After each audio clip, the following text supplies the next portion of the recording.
Oh boy, it is definitely not a happy Wednesday. It's the Prop Queen Ariel Epstein taking you to 6 p.m. Eastern Time here on the Prop Queen Pod. I'm going to be joined today on the show by a friend of mine who is going to be here to commiserate with me, maybe make me feel better about tonight's Yankees-Red Sox game coming up at the end of this show. It is Gary Sheffield Jr. Yes, his dad is the scary Gary Sheffield, who I hated being in the foul territory at Old Yankee Stadium for. But Gary Sheffield Jr. going to join the show, talk to us about the Yankees' upcoming game against the Red Sox, talk to us about what he thought about last night's absolute meltdown by the Yankees and their manager, Aaron Boone. If you go to his X page, it was actually really funny. He had some massively successful tweets that were awesome yesterday. And then later on in the show, I think, he hasn't really confirmed with me, but 5:30 should be Coach James Young joining the show to give us some WNBA playoff action, catch up with him. It's been a little while since we've seen Coach, so he's very overly due. I am not going to be able to have a show tomorrow because of the Jewish holiday, Yom Kippur. We repent for our sins and we fast all day. So I'm going to be repenting for not only my sins, I'm going to repent for the next 24 hours for the Yankees' sins. I will not be here, so today at the end of the show, we are going to do some Thursday Night Football props. Just found out that Brock Purdy is not going to be playing tomorrow. Neither is Juwan Jennings, and neither is Ricky Pearsall. So that is also big news and very bad, because there were a few props that I really liked yesterday. And not only does that impact the way I look at the props on the Niners side, it also impacts the way that I'm looking at the Rams side. So you can't do Rams money line, dude. It's a -7. The spread went from -3.5 to -7, hearing about Brock Purdy and all the other injuries being out for the Niners. We'll get to that at the end of the show. We'll talk through some Thursday Night Football props, but I've got Major League Baseball to get to. We've got the Cubs down to the Padres 3-0 in the 6th inning. Padres have runners on first and second. If you were tuned into the show yesterday, I have Padres to win the series at +106. Now, the other game that happened today at 1 o'clock, the Detroit Tigers and the Cubbies just got out of it. So 3-0 Padres going into the bottom of the 6th. I don't know where our guy Shawn Michael is, but I DM'd that guy earlier today, and I said, your Tigers are pissing me off. Nothing annoys me more outside of my own team than losing me money. And that's what the Tigers felt like they did to me today. The Tigers had a 1-0 series lead going into today. They got a decent outing from their first two pitchers. I actually was pissed they took Casey Mize out of the game in 3 innings, so I lost my over 13.5 outs for Casey Mize because he only went 9 outs. However, I would really like to cash my Tigers -115 series ticket. Today, those Tigers left like 12 runners on base, maybe more. I think I missed the bottom of the 9th because the bottom of the 9th that added to it because they had runners on as well, and they in the top of the 9th as well, and they continued to leave runners on base. I think it was runners on first and second. At that point, it was 6-1 Guardians, so who cares? But still, lost that as well. Like, absolutely ridiculous that the Tigers left so many runners on. They had so many chances to take the lead in that game, and they didn't. So after a 1-1 tie for a while, it ended up breaking free with the Guardians going up 3-1, and then it was 6-1, and that game was over. That's going to 3 tomorrow. Padres trying to tie up the series as well with the Cubs. The Yankees. Let's talk about those losers. Last night, and you probably saw it, my Instagram video was doing very well. A lot of people saw it. I was pissed. And in fact, I had to redo that video a few times because I couldn't gather my words in a respectable manner to allow myself back in the stadium. I wanted to make sure that my friends over at the Yankees weren't mad at me. I'm good friends with the COO of the Yankees, and I don't want him to be mad at me. But I was pissed.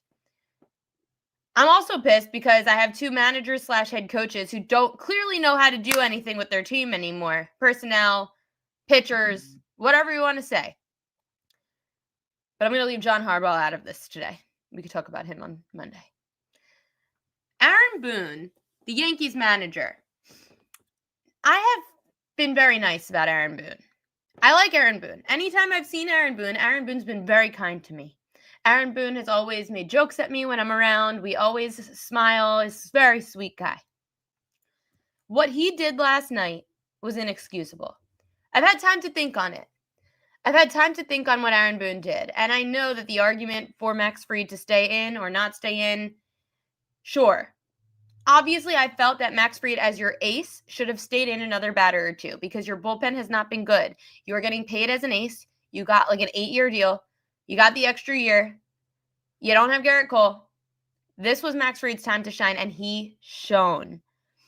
The Yankees bullpen not being good enough. Like, we're not talking about the 2009 Yankees where you had a 7-8-9 ready to go. Like, you had, in 2009, you had the 7-8-9. And that's awesome to have if you can have it. The Yankees don't have that. They wanted to. Cashman tried. He tried to work off a really good playoff last year by Weaver. He tried to get Devin Williams. Then he got Bednar. It should have worked, but it doesn't. And the problem that I have with Aaron Boone is Aaron Boone sees his players through rose-colored glasses. So Aaron Boone looks at every time he brings the Yankees in, every time that he brings a reliever in, every time he puts a lineup together, he does it thinking that the best case scenario is going to happen.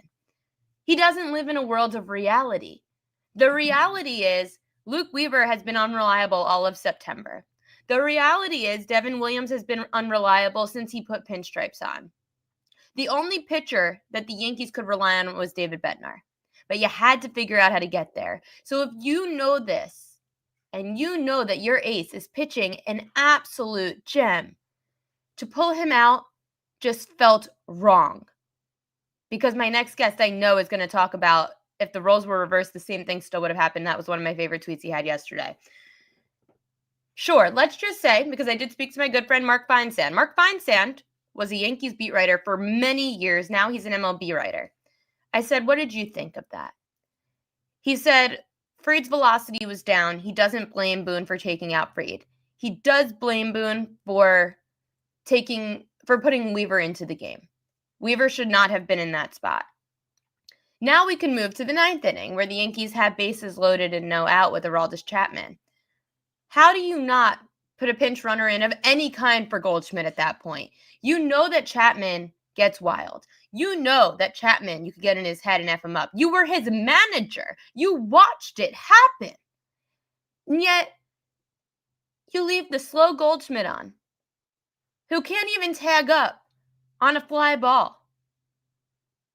Now you've got nothing. And I know that the batters didn't come through, but I'm not putting this on them. It's obviously on the bullpen, and it's obviously on Aaron Boone. Because when the same things keep happening with the same guy in charge, it's the guy in charge. And I've said it about the Ravens and John Harbaugh too. You have the guys. This team has a chance, and you blew it because there was no reason at all when your ace goes into the 7th throwing a shutout that you now have to use like 5 bullpen arms through 7, 8, 9. That is ridiculous in a best of 3. I mean, we're not even talking best of 7. We're talking best of 3, where now you used your best bullpen arms yesterday, and you have an elimination game today and a potential elimination game tomorrow. So now you got to really hope that Carlos Rodon throws a gem tonight, because if he doesn't, even if you could throw your bullpen again, and even if the bullpen does great, and even if the Yankees win today, who you throwing tomorrow? Who's coming in when the guy who's going to throw tomorrow for the Yankees could go 5? Who's coming in? In fact, I felt that down 2-1 yesterday, the Yankees shouldn't have put Bednar in the game. I hate putting your closer into a game, unless it's an elimination game, when you're down a run. Then what? There were other options, and Aaron Boone didn't choose any of the right ones. Coming on now, my good friend Gary Sheffield Jr. joining the show. He talks Yankees all the time. You can find him over on YouTube. Gary, I am so beyond irritated, and I didn't expect to be irritated 24 hours later, but here we are. Yeah, I heard you talking about Goldschmidt. I don't get it. I don't. No one's provided a single explanation. And by the way, I don't know if you listened to what they were saying on Yes Network, but Michael Kay and Jack Curry actually had somewhat of a disagreement. They were saying that, like, oh, that's on Luke Weaver. I'm like, well, Luke Weaver has his ERA is over 7 in the 7th inning of games. He's been bad since, really, honestly, I'd say, I know he gave up the home run to Big Christmas last year in the postseason, but he was really good last year. He's been horrible this year. Yeah. You don't pitch him because I guess my guess is that if you're going to bring in somebody who sucked all year and then expect them to pitch well. I mean, how can I blame that person? They're not good at their job right now. It was just a horrible decision, and I didn't like anything about yesterday's game. I can't believe we're nearing elimination. It started when Boone announced the lineup yesterday. I Yeah. thought there was a chance Rosario would start, but I thought he would start in place of McMahon at third and you would keep Jazz in at second. My friend said to me, she said, maybe Jazz is a bit hurt. I said, I don't know, but we'll find out. And Jazz was pissed that he wasn't in that game yesterday. Yeah. You have a lineup that's hot for the last couple of weeks of the season. How the hell do you not put that hot lineup on the field? Well, people keep telling me it's analytics. Of course. But I guess my question is to analytics is which analytic tells you that you should just do a platoon job every single day? Sometimes they're just part of the manager's job is to do less, like know when to get out of the way. And when it's all said and done and it's the important games, you can't look at Rosario, you can't look at Caballero, you can't look at some of these platoon options. You need to say, who are my best players? Let's play those players. And if I lose, we need to field a better team next year. It's just that simple. I am very, very frustrated. And guys, you can also find Gary Sheffield Jr. over at Yankees Unloaded over on YouTube. I think you guys, hit 10K recently? We did. Yeah, we hit 10K. Thank you. Yeah, no help to Twitter. We're not the most popular on Twitter, but hey, slowly but surely we're growing to where we want, and our audience has been great. Obviously, you can hear my daughter in the background. I'm on daddy-daughter duty, so I appreciate it. And we appreciate you coming on during daddy-daughter duty. Of course. I know, and this is a gambling podcast, and people come here for some action. But for tonight, the Yankees are throwing Carlos Rodon. The Red Sox are going to be throwing their number 2, who has done pretty well against us recently, Brian Bayo. Rodon has to go 7 tonight for the Yankees to stand. Oh, yeah. Yeah, Rodon's got to be great. And this is what you pay him for. We paid him over $180 million. And if you're somebody who thought the Yankees were going to win this series, I think a lot of it really wouldn't have had to do with game 1. If we had to predict which game we were going to lose, it was going to be game 1. The Yankees have somewhat of a mismatch, less so in game 2. Rodon and Bayo are pretty close. But game 3, I mean, who in the world's pitching for Boston? And Cam Schlittler is actually pitching really well. So the Yankees still have plenty of time in this series to make something happen, but do they have the manager for the job? I'm not sure. That's what scares me. I also hope that the Yankees bats could get going. The Aaron Judge playoff numbers continue to be bad. I mean, last night he had the 9th inning hit, which was good. Right. Aaron Judge just not coming through in the clutch in the playoffs is really, really devastating. And the Yankees, I mean, Giancarlo Stanton obviously has been very clutch. Trent Grisham has been very clutch. But the Yankees bats tonight against Brian Bayo, they need to get to their bullpen because they only used one bullpen arm yesterday. And the advantage is really if you have to use their bullpen today, and then everyone's bullpen's kind of neutralized in the third game. Yeah, I thought you hit the nail on the head. You mentioned Bednar. I get the premise of it. They wanted to keep the game there, make sure it stayed close for their offense. And obviously there was a situation, right? You have bases loaded, nobody out. They didn't capitalize. And if you're going to have bases loaded, nobody out, and you can't score, you probably deserve to lose. For sure. But then what happens after that, right? What happens the next day? If the best thing you do is tie that game, then what? Right. And then they'll tell you, well, we can't worry about tomorrow. Then I say, then why are you worried about Max Fried and a potential next start? You can't have it both ways. You have to make a decision. Is this do or die or not? And the Yankees make a decision with their bullpen. It's do or die. But with their starter, there's always tomorrow. So inconsistent way to manage. And right now, I think we deserve to be where we are. I know we won 94 games. People are frustrated. You get into a wild card, you can lose 2 games and lose. But that's why they want to make sure teams put an emphasis on beating their division rivals. This is how you do that. Force teams to win their division and have a better record. And we didn't do that. Toronto deserves it. How do you see tonight's game playing out? I think the Yankees score. I don't have an issue tonight with the matchup with Bayo. But I mean, when I'm looking, sorry.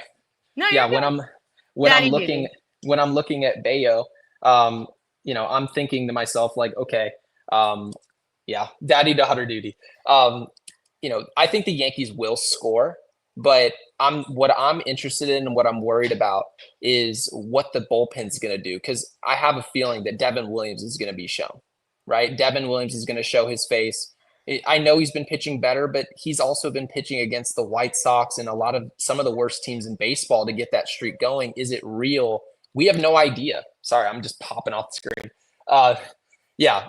So we're just gonna, in my opinion, we're gonna be fine for game two. But you mentioned the volatility of what we're doing with Bednar. What's that gonna look like by the time we get to a potential game three? Who in the world's gonna be pitching those games? Is Will Warren gonna have to come out and save the day? I have no idea, but we'll see what happens. I'm most worried, to be honest with you, about our offense. They've always let us down some of the biggest games. Will they score tonight? Who knows? Right. That's, I mean, a total of 7.5 right now. Yankees favored at -190. So pretty heavy favorites for the Yankees. Their team total tonight over at FanDuel. Let me try to find the team. Yankees. Oh no, that's home runs, not home team runs. Yankees total runs. So over 3.5 is -156, over 4.5 +120 for the Yankees run. So they're expecting the Yankees to score about 4 runs tonight, which to your point, they almost need to get runners on, hit a big home run against Bayo, get a lead, because once that bullpen comes in, that's going to be a tough sell for the Yankees offense. Yeah, and I do expect Boston to go for the jugular tonight. I expect to see Chapman again. But also, if the Yankees have a lead in this game, you very well could see not a low leverage guy out the Boston's bullpen, but potentially not a Aroldis Chapman, and then you can see maybe some runs tacked They on never at the end threw of the Garrett game. Whitlock yesterday, and he was warming up, and he's a guy Right. that go 3 innings. Absolutely. So that definitely could help the under survive. But I mean, there were a lot of people who messaged me and were like, what should I do with the over under yesterday? And I told them the under was going to hit. The Yankees have a rested bullpen. I don't expect a ton of scoring, and it did. So, pretty disappointed in this offense, but I'm not necessarily disappointed in the amount of hits. They had their opportunities. They got on base, right? You see multiple hits from Coming Aaron through in the Judge, clutch. but no hits when it really mattered. And nobody did anything, specifically Giancarlo. From a Yankees perspective, who would you like to see? Obviously, in a perfect situation, you hope Carlos Rodon goes 7. Yeah. For the people listening to the show right now, what would you say is a good move for Aaron Boone to make out of the pen tonight? Oh, Devin Williams is going to be the guy that they have to trust to bridge the game to the 9th inning. Bednar still has to be trusted. You have to treat this like a game 7. If you lose this game, you're going home. That's the way you have to treat it. So I expect to see Bednar again. Doval, I would not trust. He doesn't have nearly enough control. I know he's pitching a little bit better of late, but I just simply don't trust him in a winner-take-all game with that type of control issue. Obviously, Luke Weaver shouldn't touch the mound. It's just that simple. I was looking a deeper dive on the show. Jake and I were pulling up the numbers, and Luke Weaver's numbers were awesome in the 8th and 9th inning. His worst numbers all year long consistently were in the 7th inning. The Yankees tell us they love analytics. Apparently didn't care. They brought him in the 7th inning to ruin the game. So I would assume they've seen these numbers before. They say they're highly analytical, but I'd tell you Luke Weaver is the guy we shouldn't see in the 7th. Carlos Rodon, his strikeout number tonight, and again, the Red Sox do strike out a lot against lefties. I had the over yesterday on Max Fried, 5.5. He had 6. Rodon's number is also 5.5, just to the over. Could you see Rodon getting at least 6 strikeouts? Yeah, I think the reason that hits as well is the Yankees have to score to help hit that over, because otherwise Boone's shown in close games, he'll just jump to the bullpen as soon as he can. But I think he's going to stay in this game long. I think they're going to pitch him 110, 112 pitches. Yeah, this is what Boone does. What he should have done the night before, he's now going to do to Rodon tonight. Yeah. And he probably at this point might need to pull Rodon and won't pull Rodon when you know what I'm saying? Like he's going to do what he should have done last night tonight, and it might not be the right time to do that. Yeah, it's honestly like watching your friend gamble at the casino. They're down $100 and now they want to double down. That's not the time to do it. So the time to double down is not when you've just lost. Okay, I understand some people who are like gambling addicts will tell you that that's the best way to do it. It is not. You need to make sure that you have strategy to why you're doing what you're doing. And I don't want Boone to keep anyone on the mound because, I screwed that up last night, so now let me go ahead and do that. You need to be able to read the room and say, you know what, I think having Max Fried out there on the mound is the right choice in this moment. Let me do that. If Rodon stays on the mound extra tonight because of his screw up yesterday with Fried, that's just a disaster waiting to happen. Yeah, and that's why I was with you when you were disagreeing with the Yes Network crew, like Michael Kay saying that he put it on the bullpen. I still put it on Aaron Boone Yeah. and not leaving Max Fried in the game. This made me laugh yesterday. I think it was my favorite tweet of yours. That obviously was a lot of people's favorite tweet. 8,000 almost people liked it. I wish more people understood that if Crochet were a Yankee tonight, Aaron Boone would have pulled him at 100 pitches for Weaver and lost this game. Great tweet. Thank you. Yeah, my Twitter check, instead of being $12.80, it'll now be $22. But you know what? I was really being serious there. I hope that, obviously in a joking way, but it goes to show you it's not about the talent. Because I thought Crochet is the more talented pitcher than Fried. He has better stuff. And obviously it's only his second year being a starter. But my thing is this. If we had Randy Johnson, 2001 Randy Johnson on the Yankees right now, Aaron Boone would still he would go back to what last year in Game 1 of the World Series and lost two. He doesn't care how talented you are. He's still going to use analytics. Analytics say to pull Nolan Ryan at 99 pitches. That's what the analytics would tell you. It's not smart to go past the 100 pitch mark, and that's why the Yankees do it. Michael Kay said this is the way they've done it consistently all year. He's right. It's not the right decision. It isn't. Maybe it's the right choice in March, and maybe it's the right choice in July in a game that you're on the road in Baltimore. Sure, right? Prepare for the next start because it's just regular season baseball. But when you get to October, the right choice is going to require you to read the room and say, can I afford to take this guy off the mound and put this other guy in? If the answer is no, you leave the starter in the game. That's the way that the old school mind looks at it. It's the way the Yankees refuse to look at it. How much do you, based on all of the insights you have into the Yankees, how much do you believe Aaron Boone's making decisions in the dugout, or is that coming from above? None at all. I don't think Aaron Boone's doing any of this. I think Aaron Boone is told, not necessarily, hey, he's got a remote in his pocket to buzz and tell him what to do and when and how. But before the game, hey, if we're in a tight spot, we are going to Weaver in the 7th inning. We are going from Weaver. We are going from there to Devin Williams in the 8th, and we are going to go from Devin Williams to Bednar, and that's how it's going to go. Now, could Fried have argued to stay in the game? Yeah, I think Boone has enough leeway and leash to allow his players to really manipulate what he does in real time. But I don't think Boone sits in the dugout and says, okay, the guys upstairs told me to do this. I'm going to go the opposite direction. I think he has no control over that. None. If the Yankees get swept by the Red Sox tonight, how much do you see Boone being out as manager? Well, if I own the team, then yeah, that would be my decision. That I want somebody in there with more of a human. Realistically, based on the team that is owned by the Steinbrenners. Yes. And mind you, huge fan of the Steinbrenner family. But the reality is, George Steinbrenner was a little bit more reactionary. Hal is not. He's more patient. Brian Cashman's been tenured since 1998 for a reason. It's just is what it is, whether I like it or not. Do I see him being fired? I don't. Could it happen? Absolutely. But I'm never rooting for someone to lose their job. But the reality is you're either good enough to get the job done, high expectations, or you're not. And as of now, we're not getting it done. Don't want to be wasting Aaron Judge's prime, which is exactly what they're doing. Next year, you get Garrett Cole back at some point towards the end of the season. Yeah. And you'll have Max Fried, which was always kind of the goal here, was to have Cole and Fried. Then like a Rodon, a Heel, Warren, Schmidt should be healthy. Like this rotation next year should be very ready to win a World Series if you could bolster the bullpen, which I will give Cashman credit. I think he did the best he could with the pen, and I don't mind the moves he made. They just aren't producing. Fine. Sure.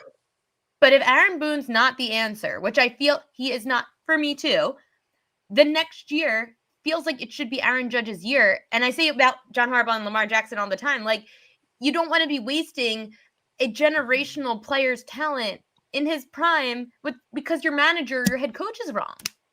Yeah, it's not really it's your year in baseball. That's just not how it goes. It's just too hard to win, which is why when people say, oh, that guy's not going to be worth his contract, I always tell people you only have to win one time.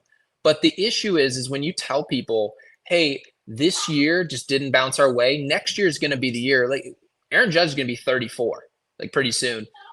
And you're talking about how long is that prime going to last? Okay, till you're what, 35, 36 years old. Okay, well then now I only really have 2 years. Okay, well now knowing that, we didn't expect Garrett Cole to be out this year, right? He was a little banged up last year. It wasn't the same Garrett Cole, but people expected him to be here. Now next year, all of a sudden you may not have, I don't know, it could be Cam Schlittler, it could be Rodon, it could be Freed, it could be anyone.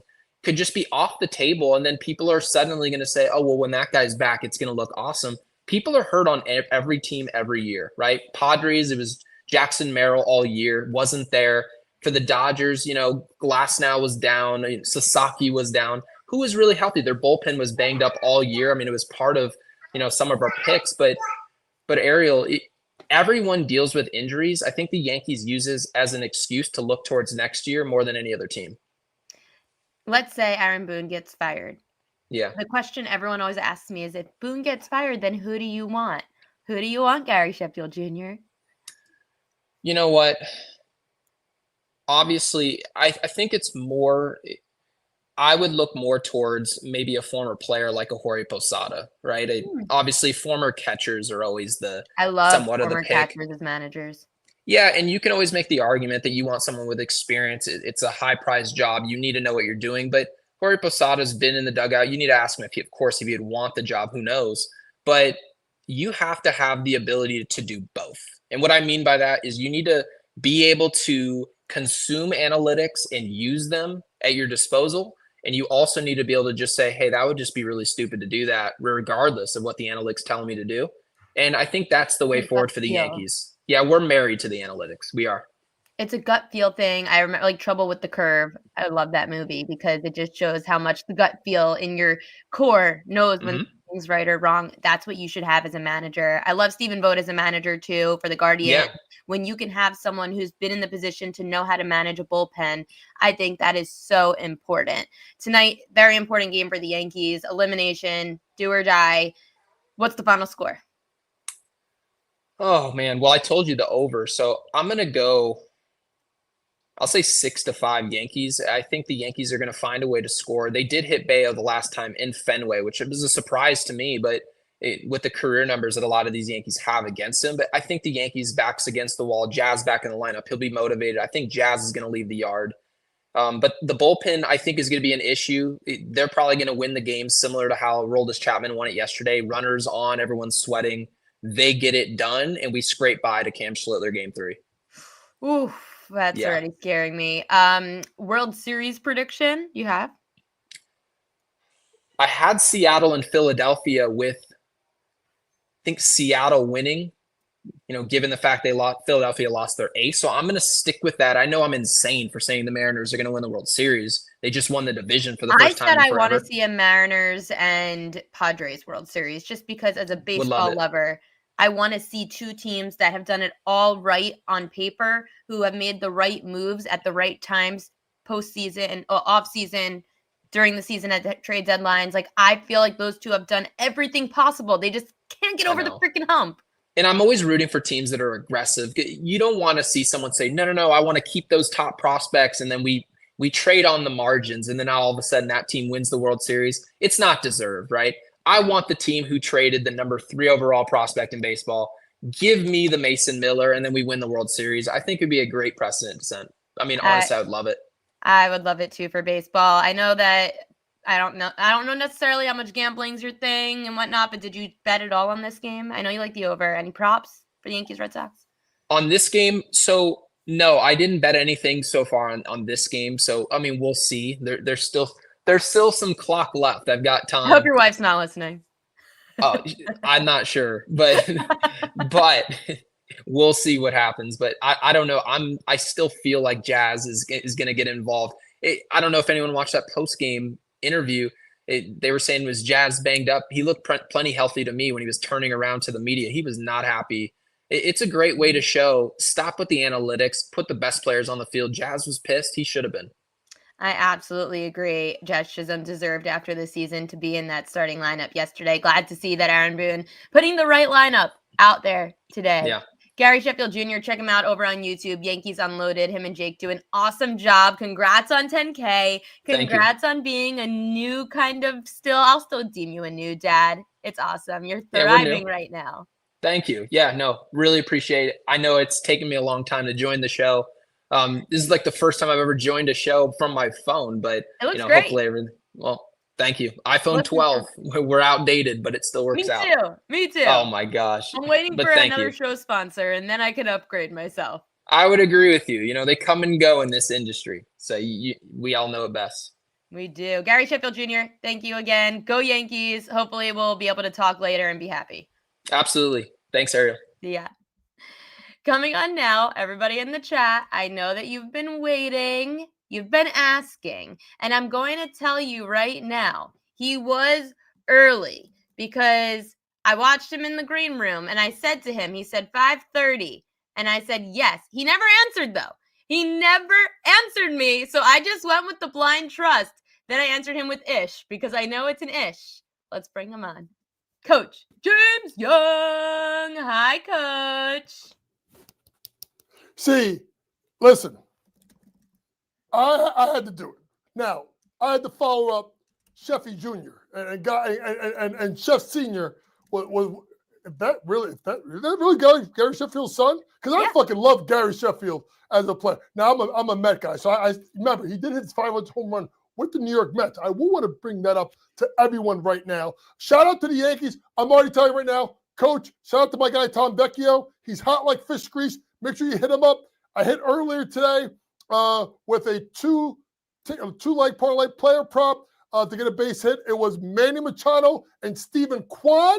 I'm going 3-team parlay tonight. I'm going Trevor Story, Ben Rice, each with a hit. Yankees to win. It's a Memphis saying it. Yankees to win tonight to even the series. So it's funny. Yesterday, and I don't feel this way about you, but yesterday my agent, JJ, he told me, hey, go meet these guys I rep. Also, they're these YouTubers. They're the boys of 98. He told me they suck at gambling. So don't take anything that they do. I said, great. So I meet them at Billy's before the game. And I said, so what are you guys on today? And they go, Yankees money line. I said, if you, I swear, jinx my team, I'm going to slap you. He goes, deal. I did. I went back after the game yesterday to Billy's. We went upstairs, and I slapped him across the face. It's on video. We're going to post it. But I won't slap you. Okay, yeah, that wouldn't. You've made us enough money, Coach. I don't hate you. You make us all enough money. So I'm a Met fan. I think they're gonna win tonight, but that's not what you have me on for. You have not spoken like any WNBA player. And we don't even need to start with the WNBA playoffs. Oh, are we going to talk about the hate on our girl again? Yeah, Kathy Dingleberry, whatever her name is, bro. Big Feast dropped a big deuce on the WNBA leadership. And there are two things to look at. I'm actually taking a break right now. I'm actually recording the Betting Above the Rim podcast, which will come out tomorrow morning, episode 180. Make sure you guys check it out on Sports Grid. There are two parts to that press conference. I'm going to address the one that not a lot of people are talking about enough. And that's the referees. Because I was in college basketball, I know people involved in the refereeing in the WNBA. I will say this. Number one, do you know that power conferences, like, I guess just say like the SEC, pay more money to referee a game than the WNBA do? I believe that. Okay. Number two, don't compare WNBA referees to referees in the NBA. NBA referees, and I know NBA, I know NBA referees as well, and Division I referees. They literally, that is their job. That's it. The NBA referees. Mm-hmm. The WNBA ref also a lot of them ref women's college basketball Division I. Two completely different games. It's like asking a high school ref to ref high school games and then go coach ref Division I college games. It's way faster. It's made more aggressive, way more physical, and it's called differently.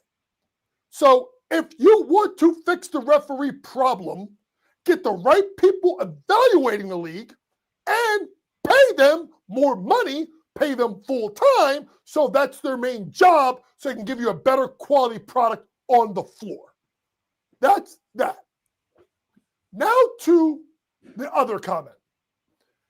I want people to understand this. Nafisa Collier is so much fucking smarter than everybody in the WNBA.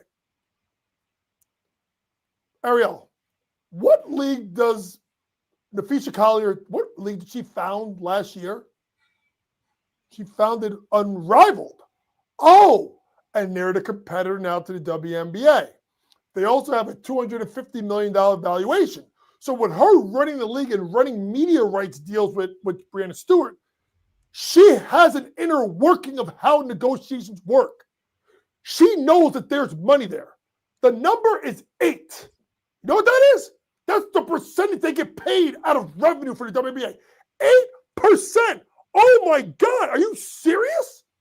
They're losing money? And for them to go out, and if Kathy said this, and if you know, folks, Kathy Engelberg had a press conference 1 hour before the Aces game, did not deny this statement.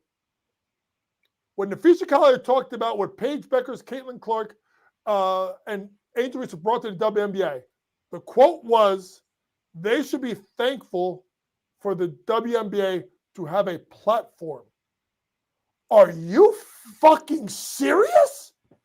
These women had NAL deals that were paid 5, 10 times their salary. Paige Beckers signed a Nike deal while in college. I'll give you more. Olivia Miles, who could have been a top 3 draft pick, went to TCU. Why? Because the NIL money was absurd. Do you know how much a rookie was getting this year? $75,000. The salary cap is $1.5 million. Shout out to Bobby Marks from ESPN. He made a simple thing. He said this, take a game, $50 ticket, 16,000 people. That's $940,000 in the gate. How are they getting $1.5 million in a salary cap if one playoff game could bring in $950,000 in revenue? I know there's expenses and all that other shit, but don't sit here and tell me about the ratings are great. We got all these TV deals, yada, yada, yada, because of these 3 kids, and then say, hey, thank you for coming being here. Let me tell you this, folks. Do yourself a favor, Kathy. First things first, why don't you brush up on that resume in the cover letter? Because you're going to be unemployed in a couple of weeks. You should be unemployed right now if you tell me, but you got to give a team a trophy in the next week or so, even though I don't know if they're going to take it from you, to be quite honest. But if you want to test them, fine.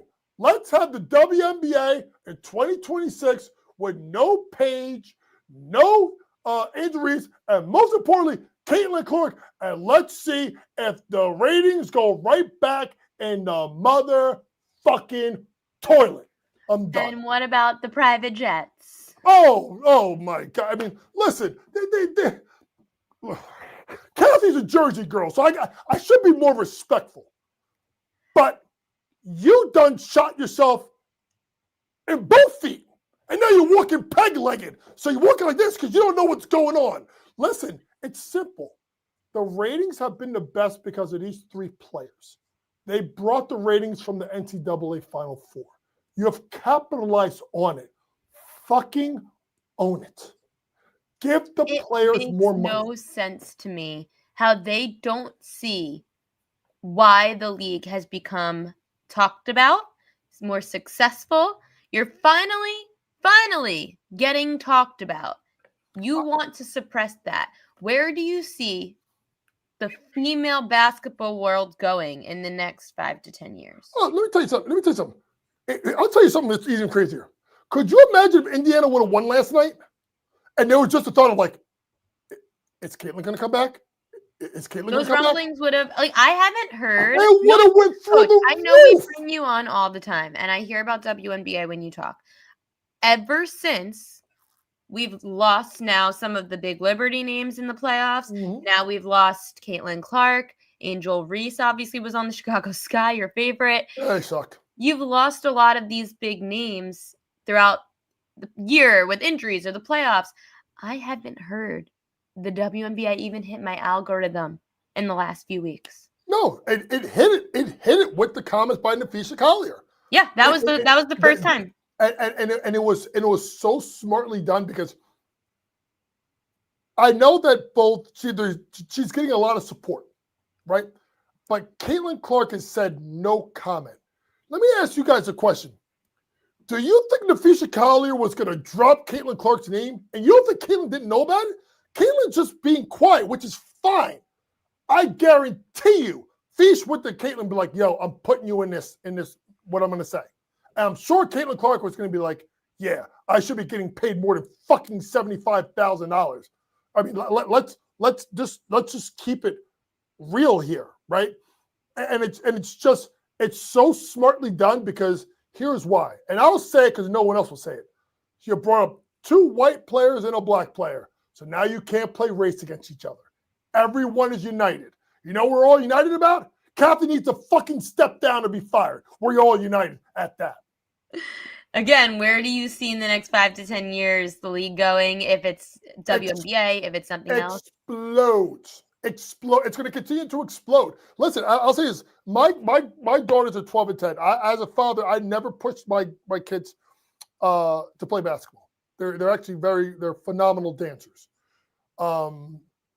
And over the last 2 years, like Maddie and Jules are so WNBA. Like they have Caitlin Clark Iowa jerseys. I got Jules a Brianna Stewart autographed jersey in her room. Maddie's got a Paige one. I would get a Caitlin Clark one, but I got to get a hold of my guy Fran McCaffrey, who promised me that after I did an interview with him. So Fran, I'm coming for your ass next. I love you. But my point is this. Girls have their role model in basketball to look up to. But it's not only that. I train kids, right? We have a move called the Caitlin Clark, which is a drive, stop behind the back, quick shot. Why? Because Caitlin Clark does it as well as anyone. I tell people now, if you want to watch a mid-range game, go watch Paige Beckers. Paige Beckers has the best fucking footwork on the planet. The only one that I put in her category in pull-ups and getting to spots and effectiveness shooting the ball is probably Kevin Durant. It's a pretty good fucking compliment I just gave a 22-year-old. So the WNBA, they have a chance. They have a chance. The league's going to continue to grow. Juju Watkins, who's going to sit out 25-26, she's going to come out in 27, is the next one, right? You have Hannah Hidalgo. You have Olivia Miles. You have the 6'7" center Lauren Betts from UCLA. You have a trove of players coming through. They got to make sure there's not a lockout. Now, I'm going to say something that I think people are going to disagree with. Personally, I would put the WNBA during basketball season. You got to figure out the arenas with hockey and shit like that, but I would play it during the season. Why? Because a lot of times they lose ratings in the summer because it's nice out. People want to go to the beach. They want to go on vacation, shit like that. You put it during the school year, during the winter months, and you line it up right before the Final Four, I think you actually get fucking better ratings in the W. Well, we've got the WNBA finals coming up on Friday, and we've got the Aces going up against the Mercury. Aces laying 2.5 at home Friday night, 8 p.m. tip, 159.5 total. What do you want to tell people about game 1? Well, listen, I'm going to go on the record and say this, and I'm going to be probably the only person that's probably going to say this. I'm taking the Phoenix Mercury to win the WNBA finals. As you know, I've been on this team from the jump. I look at that 3-headed mantra of Alyssa Thomas, obviously Kalia Copper, and the way Satu Sabli has played 22 or more points in the last 3 or 4 games. She has been playing her best basketball in months. But there's the swing factor of 2 people off the bench. That's Sammy Wickham and DeWanna Bonner. If you look at the lineups and you say, okay, it's close. It's close, right? The starters are starters. Now it goes bench to bench. I'm going to go with the team with experience and think about this.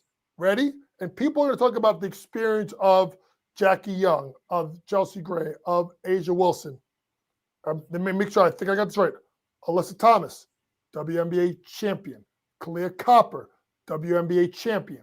Sammy Whitcomb, WNBA champion. Dewana Bonner, WNBA champion. They have championship experience as well. They may not have it on the bench, but they have it on the floor. They won't be scared of the moment. And I think if you could find a way to at least bottle up Asia a little bit like they did in game number 4, if she does not put up 25, 30 in a game, I don't know if they have the firepower to go against Phoenix. And Phoenix is very, very good defensively. Props? When you look at it, you got to look at, Asia and lots of times, I don't think you go there. I think you look at, to me, you look at people off the bench, right? So, and I'm going to go into props.cash and pull it up because I think if you're not using props.cash, you're fucking stupid. Right? Hey, that's my plug. By the way, props.cash, holla at your boy. It's time that you got it. NBA season is coming around. We got to talk some goddamn business. But as I pull up my trusted props.cash app, which you should be able to download on the Google. Do you want me to pull it up and share the screen and we could talk through it? Hey, we pull it up on the screen. We'll talk through it. So let's go right to the WNBA and let's go right to the points prop. And I'm going to just do this right with you guys as I look. Right there, off the bat, Sammy Whitcomb over 7.5 points, over 3 of the last 5 games. Now, if you look at the 2 of the last 4 games against the Aces, she's gone over. But you look at playoff experience, and if you are going to be able to do things, you're going to have to be able to knock down a couple of shots. So I would be looking squarely at Sammy Whitcomb to go over 7.5 points. You can't even find 3-point props for her right now because they're going to probably lay. It doesn't matter because it's going to probably be 1.5 anyway. If you can find 3-point props for Sammy, that could be something. Even on the road, it doesn't look so bad. 54% went over, averaging just over 9 points a game when on the road this year. And I think that's the thing is you have to look at that. Now, when you look at it, if you look at Asia, 1.5 3-pointers made. Sammy Whitcomb over -130 on the road, hit 54% of the time. Right. So you're looking right there. You look at 4 of the last 7 games. She's going to get 1, right? She's going to get 1. The question is she going to give you 2? That is going to be the thing. So there's other ways you could do it, folks. You could take people like Sammy Whitcomb, 1+ made 3. You could put it. You could take something like let's say the assistant. Cash likes her points. Yeah, and that's the thing. It's 7.5 points, and that's the thing. And Sammy's going to shoot the majority of her shots from the 3-point line. So if you want to try and say, if you think she's going to get 7.5, 6 of them, Ariel, are coming from the 3-point line. So you can go 7.5. If they'll allow you to parlay it over 1.5 made 3s, that would be a way I would look at doing it because I don't think I think that she will be able to get herself clean looks because I think they're going to load up. Speaking of load up, go to assists and let's go to Asia Wilson. Assists, Asia Wilson. -166 for over 2.5. If you bring it up to 3.5, I'm sure it's not -1. This isn't. No, it's gonna be plus money at 3.5. Yeah. So this one you got to shop around. So if you look at it 2.5, it's -166 on FanDuel, 170. You're looking at plus money for 3.5 assists. If I am Phoenix, I'm making her a passer. I gotta let other people beat me. I can't let the ship go down with her doing it. So I'm going to make her a passer. She doesn't pass as much at home, though. No, she doesn't pass as much as home but here's the thing I'm going for. Players at home shoot the ball better in their own gym. So I'm looking at her. Ball goes in, double team. They like to get her on that short little pick and roll where they give it to her and she dives the ball to the left side. She dives it. You space the floor with shooters on the other side, throw it the other way. And get open 3. By the way, Sean, yes, WNBA commissioner get fired at -200,000. I agree. And I want to put out there, I want to put my hat in the running for being the new commissioner of the WNBA. Hell yeah. I got ideas. Hell yeah. Coach, anything else on props.cash before I take it off the screen? No, I just think it's going to be fluid. I'll make sure I talk to Ariel and try to get on when there's games during the week. On game nights, try to come back on to give you guys stuff. What do we get? How many things in between the WNBA final games do we get? How does the layout work? I do believe it's 2-3-2. I do believe they do it. So we're going Friday, Sunday. Then so it's Friday, day off, Sunday. Then they're going to give you 2 days off. They're going to go Wednesday, Friday, Sunday. Oh, it's 2-2-1-1-1. It's 2-2-1-1-1. So it starts Friday. It goes Friday, Sunday, Wednesday, Friday, Sunday, Wednesday. And by the way, smartly done by the WNBA by playing Wednesday, Friday. Stay away from college football on Saturday. Stay away from the NFL on Thursday night. That's one of the fucking first things that they've done right so far. Definitely right. Coach, I got to let you go because the Yankees start at 6, so I got to get props out there to the audience. We will have you on throughout the WNBA finals. And just so everyone knows, if you just tuned in, Coach likes the Mercury to upset the Aces in the WNBA finals. This upcoming Friday is when it starts on game 1. Coach, thank you so much for coming on as always. We'll see you next week. Hey, by the way, hashtag Coach for WNBA commish. See you later. Bye. See you later.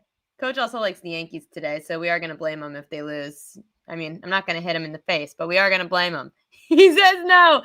I'm not bringing him back on. I got to talk props. We've got Yankee props to talk about. That's what happens when you run the show. You get to control everything. I have the power.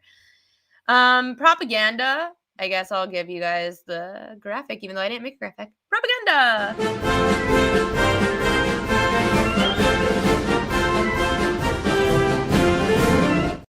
By the way, Sean, he's a Mets fan, Coach. He's not a Yankees fan. Propaganda for tonight in the Yankees-Red Sox game. Aaron Judge to hit a home run is the most bet on prop at BetMGM. Brian Bayo under 4.5 strikeouts. Yankees average 5 strikeouts a game. His number's 4.5. That one scares me. So you could fade the public there maybe. Rob Refsnyder over a half a hit. I kind of like that. The public likes that too. They know that Refsnyder has good numbers, which I'll get to in a second. Stanton home run plus 340. Jarren Duran over a half a singles plus 145. Those are the most bet on props with the Yankees-Red Sox coming up at 6:08 p.m. Eastern time. Some other things to know about that game. So if the Red Sox do win, it would be the 4th straight time that the Yankees are eliminated by the Red Sox in the playoffs. The Red Sox have won 10 of 14 against the Yankees this year, holding the Yankees to a .291 on-base percentage and just under 4 runs a game. Reminder, the over 3.5 runs for the Yankees is heavily juiced, so it's not even bettable. But the Yankees average 5.5 runs a game against all other teams not named the Boston Red Sox. Carlos Rodon, the Yankees starter tonight. He was 1-2 with a 5.74 ERA in 3 starts against Boston this year. He did beat them back on August 24th, allowing 2 runs on just 1 hit, but 5 walks and a hit by pitch. Rodon allowed 2 runs or fewer in 9 of his last 10 starts this year, going 7-2 with a 2.52 ERA, 3 home runs allowed. Rodon went 1-2 with a 5.60 ERA in 4 starts last postseason. This is going to be Brian Bayo's actually first career postseason appearance. He held opponents to 3 or fewer earned runs in 26 of 29 appearances this year. Bayo has lost 3 straight games, starting with a loss against the Yankees back on September 13th. However, against the Yankees, Bayo's 5-4 with a 2.35 ERA in 11 career starts, 1.89 ERA against the Yankees in 2025. He has a 1.44 ERA in 5 starts in the Bronx. So Bayo has done pretty well against the Yankees in his career and in the Bronx. Bayo typically has, and I have to see the starting lineups. I should have checked that. Let me just see what the Red Sox put out there.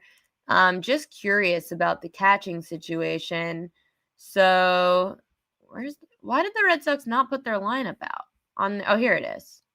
2 hours ago. Okay. So it is Carlos Narvaez starting, which is okay. So just so everyone knows, Brian Bayo normally has his own personal catcher, Connor Wong. Tonight, it's Carlos Narvaez who is going to be there for his bat because obviously he went 3 for 6 with a home run, 2 walks against his former teammate, Carlos Rodon. So I don't know if this is going to impact Brian Bayo at all, but it's not his typical catcher. Just think it's worth noting. Cody Bellinger hitting 400 with 2 homers in his career against Bayo. Volpe is hitting 308 with 11 runs in 15 career postseason games. We had Gary Sheffield Jr. on earlier. He said he sees the Yankees scoring a lot of runs tonight. Volpe's actually been pretty good in the postseason, so maybe you take Volpe to score a run, which I can look at on Pikkit right now. Let's see. Because if you, like we talked about it yesterday, it was minus 140 for Shohei Ohtani to score a run, and now it's like minus 180. So we got ahead of that yesterday. Volpe scoring a run, a half a run's plus 188. So for a player like Volpe, who has been scoring runs in the postseason, 11 and 15 career postseason games, you could look to Volpe to score a run tonight. Rob Refsnyder hitting 353 with a home run and 3 doubles against Carlos Rodon. Masataka Yoshida, he's going to find his way into that lineup. I know he's not starting, but I'm sure he's going to find his way into the game. He's hitting 388 with 12 ribbies in his last 13 games. So a number that stood out to me, if you do believe that Carlos Rodon throws a good game tonight, then over 5.5 Ks is intriguing because that's what I bet over for Max Fried yesterday. He had 6.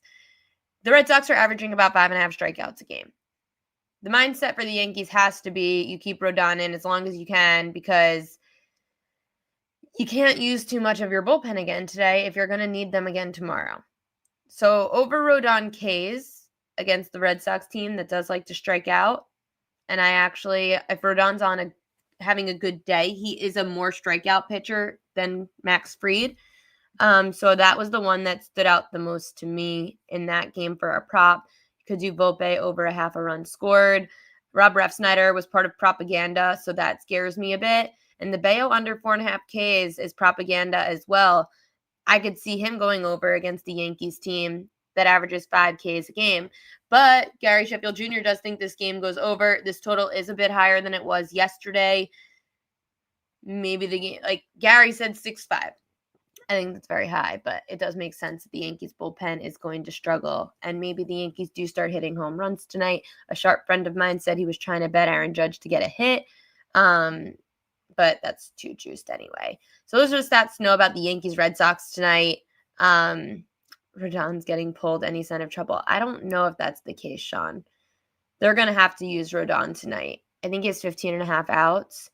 They need Rodon to stay in. Of course, if Rodon gives up like a 3-run home run, 4-run home run, then you can't do, like, you have to take him out. But I'm just telling you, this is what Aaron Boone does. Aaron Boone is going to leave Rodon in probably longer than he should instead of having left Max Fried in longer than he could have. Now he's going to just leave Rodon in longer than he should. That's going to be the problem because we blew the bullpen last night, and you can't ruin the entire, I mean, you have to go all hands on deck if you're losing, obviously. If you could keep this, if this game's close, the Yankees have a lead, you gotta keep as many bullpen arms ready to go for tomorrow. The best case scenario is Carlos Rodon going 7 innings tonight. That's your best case scenario. And maybe you could get a live bet in on Masataka Yoshida, who's obviously on an absolute tear today, so far in the last couple of weeks. But yeah, Aaron Judge to get a hit is way too juiced. Maybe hits, runs, and RBI you could do. I personally will not put any money on Aaron Judge solely because he has sucked in the playoffs. So until proven otherwise, I'm not. Tomorrow's probably Cam Schlittler is my guess for the Yankees. For the Red Sox, I don't know. The Yankees need to get to Bayo early. If they want to have a game 3, if they want a chance to win game 3, they have to get to Bayo early, hitting home runs to put up a bunch of runs at once. So this way they get to the bullpen with a lead, blow a lot of the Red Sox bullpen tonight, and force them to have to throw. Like the Yankees' edge is their starting rotation. The Yankees have the starting rotation edge over the Red Sox, which is what pissed me the hell off the most about how they used the bullpen yesterday. Anyway, let's make you money. It's 6 o'clock. Yankees are starting soon. I got to get off the air. Reds at Dodgers. Stats to know. Shohei Ohtani hitting 325 with 11 home runs, 5 doubles, 17 ribbies over his last 20 games. He has reached base in 32 straight.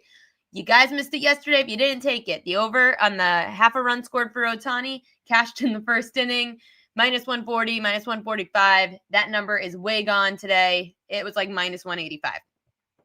You could do Ohtani. I wouldn't do home run. I hate home run props.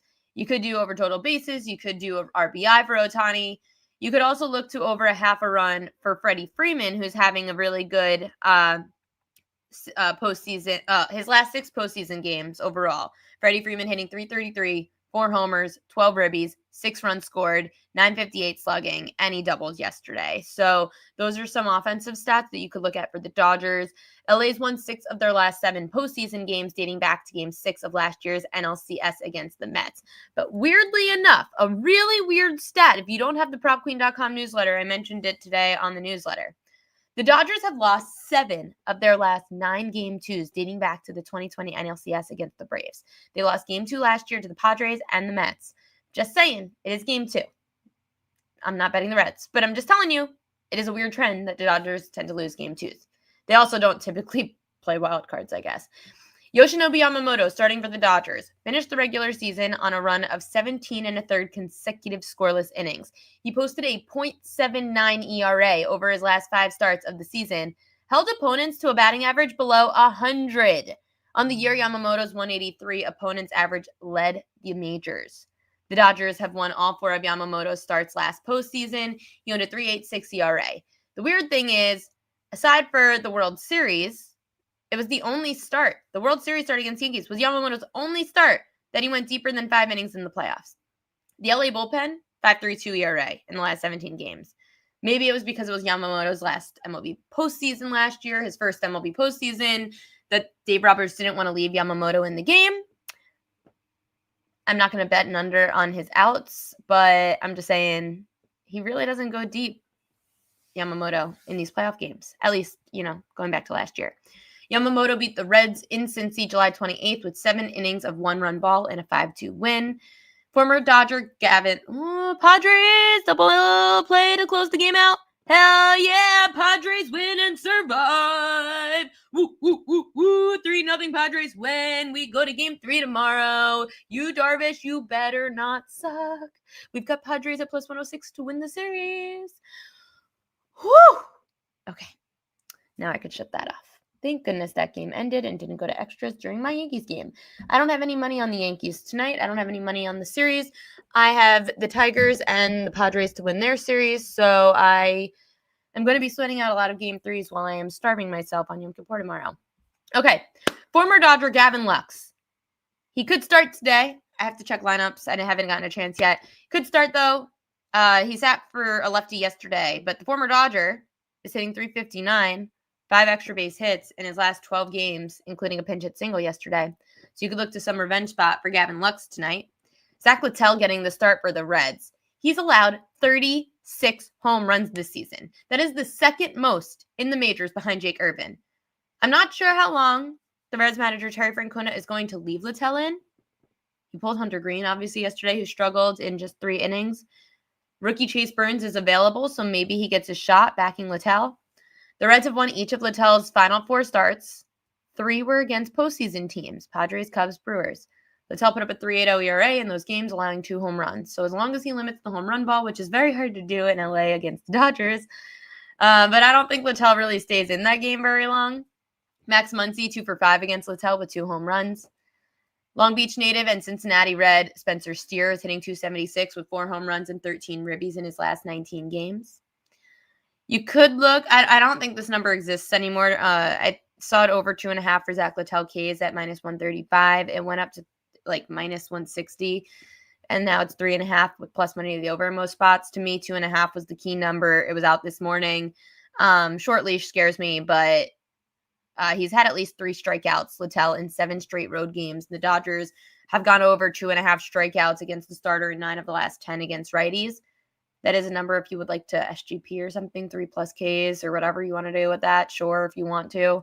If that's your style, it's not mine. But if it's your style, sure. 3 is the magic number there. I wouldn't take over 3.5 on Littell. I don't think he stays in the game very long. I know Terry Francona probably wants to save as much of the pen as he probably can, but it's going to be do or die. And if the listen, Terry Francona knows Dave Roberts. They won a world, they broke a curse together. He knows him well. So I don't think that Terry Francona is going to let, obviously, the game get out of hand. It's Game 2. It's an elimination game. Maybe he pulls Littell before things do get out of hand if you do trust a young pitcher like Chase Burns.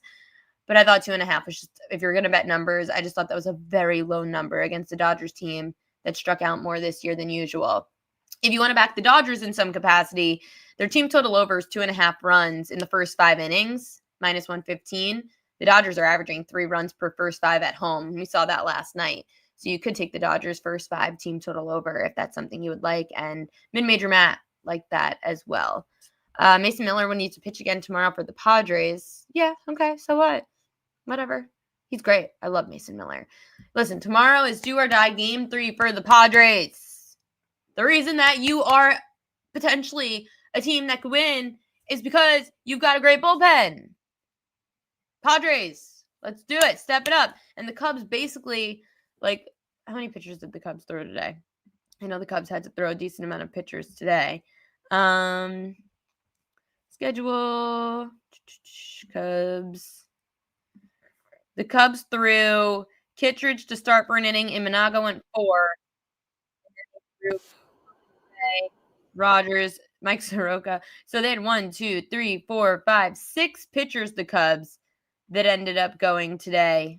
And yesterday, the Cubs ended up throwing 1, 2, 3, 4, 5 pitchers as well. Like, obviously, Kittredge, I mean, he only threw like an inning. And they didn't throw a lot of the same pitchers, which is good. But, hey, we'll see. Padres, great game today. Great game. If I had to pick a bet for tonight, I guess Rodon over 5.5 Ks. I guess the Dodgers team total over. Those would be the 2 ways I would go for tonight if I had to do like royal locks. MLB playoffs are very difficult. Oh, and I did say I would talk a little Thursday night football. I can't do a show tomorrow because of Yom Kippur. The places I was looking, which are a little scary now with all here, I'm going to tell you guys some stats, and I haven't been able to update this since I heard Brock Purdy was out, John Jennings is out, Ricky Pearsall's out. The line went from Rams minus 3.5 to Rams minus 7. These offensive props for the Rams scare me because obviously if the 49ers can't stay on the field, it's going to tire out their defense, which is very banged up. But I will tell you that the 49ers have limited quarterbacks to like bottom, like they're top 10 in passing touchdowns allowed, like limiting the least amount of passing touchdowns to quarterbacks, about 1 passing touchdown a game. Matt Stafford, his under 1.5 passing touchdowns is plus 123. He's gone under this in 6 of 8 games against the 49ers. Went under it in home games last year against his division. Also went under last year facing San Francisco on a short week, had 0 passing touchdowns. 3 of the last 4 quarterbacks to face San Francisco went under 1.5. Trevor Lawrence, Kyler Murray, and Sam Darnold all had 1 or less. Spencer Rattler was the only one that had 3. So there's not a lot of passing touchdowns allowed on the Niners. So if you want some plus money, you could take the under on the passing touchdowns for Matthew Stafford. And if there is a heavy lead, then maybe he does stop throwing the football and they give it to Kyron Williams to keep running out the clock. I love me some Tyler Higbee tomorrow. Love Tyler Higbee tomorrow. Love him for an anytime touchdown at 4-1. Tyler Higbee over 10.5 yards, longest reception. He's gone over this in 3 straight primetime games against San Francisco dating back to 2021. Overall, Higbee's gone over 10.5 yards for a longest catch in 4 of 6 against San Francisco. San Fran, they are worse against tight ends than they are against wide receivers and running backs.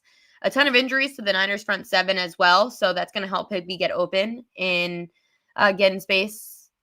So I love Tyler Higbee tomorrow. Plus 455 I saw as the best odds for anytime touchdown. I love him over his longest reception.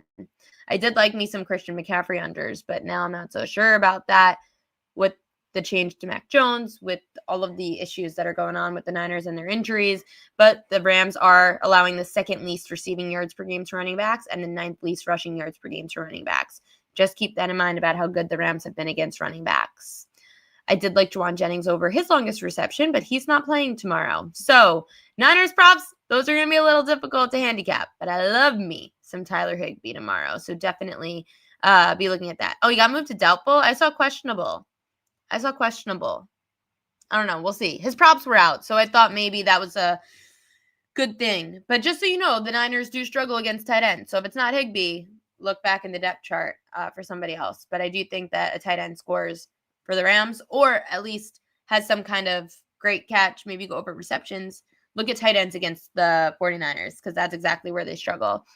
And maybe under 1.5 passing touchdowns for Matt Stafford tomorrow. Very strong Rams D, though. So that's going to be a tough one for the Niners with all the injuries that they've got. No show tomorrow. It's Yom Kippur. I've got to start fasting after my steak, potatoes, broccoli, and dessert tonight at dinner, which is going to be very sad. Somehow I'm going to have to watch the Yankees without being able to drink wine or eat. That's going to be very sad as well. I hope that we gave you guys some good information for today. Thank you to Gary Sheffield Jr. Check him out over at Yankees Unloaded. He was awesome. Gave us a lot of insights into the Yankees and to the Red Sox. We also had Coach James Young on the show today. We talked WNBA finals. And if you missed any of it, you could go to the YouTube channel over at Prop Queen Sports, Prop Queen Media. We are all over YouTube, and I cut up the segments. So this way, you guys can see any of the clips that you missed. I cut it up so that you could just see the interviews. You could just see the Prop Queen edges, etc. Good luck to your bets tonight. Good luck to my Yankees tonight. I'm actually kind of glad there's no show tomorrow because if the Yankees lose, I'm going to need a day. Lamar might play on Sunday. We'll see. Good luck to your bets tonight. See you guys on Friday.